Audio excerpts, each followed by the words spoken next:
تازه خبر: طالبانو خپل قوماندان حمید خراساني ونیوه. سلام، وخت مو بخیر. پام وکړئ د نن ورځې تازه او مهم خبر ته.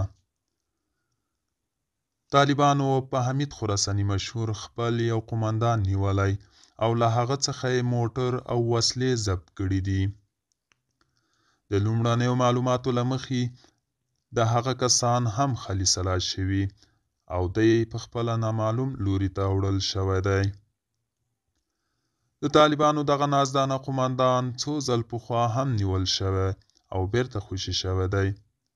طالبانو هغه ته پراخ امکانات لکه موټر، لسګونه وسله وال او پیسې ورکوي او تازه یې څه موده وړاندې 4م واده هم وکړ. بلخوا پاکستان د افغان کډوالو د اخراج 2مه دوره پیلوي. د پاکستان کورنیو چارو وزیر محسن تقوا د یونما مسؤلینو سره په کتنه کې ویلي دوی به ډېر ژر د افغانستان کډوالو د ایستلو 2م پړاو پیل کړي.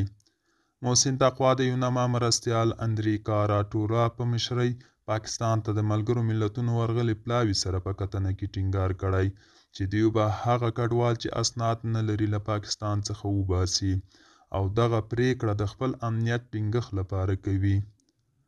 تر اوسه طالبانو د پاکستان د دغه خبردارۍ په اړه څه نه دي ویلي، خو تیر ژمي کې یې په جبر د افغان کډوالو د اخراج لومړۍ دوره پر طالبانو د فشار لپاره بللې وه. پاکستان ټینګار لري چې طالبان باید د ژمنو مطابق په افغانستان کې د پاکستاني طالبانو پر ضد اقدامات وکړي، نو طالبان بیا پاکستان ته دغه ادعا ردوي. دوستانو، دا و د نن ورځې چمتو کلي خبرونه.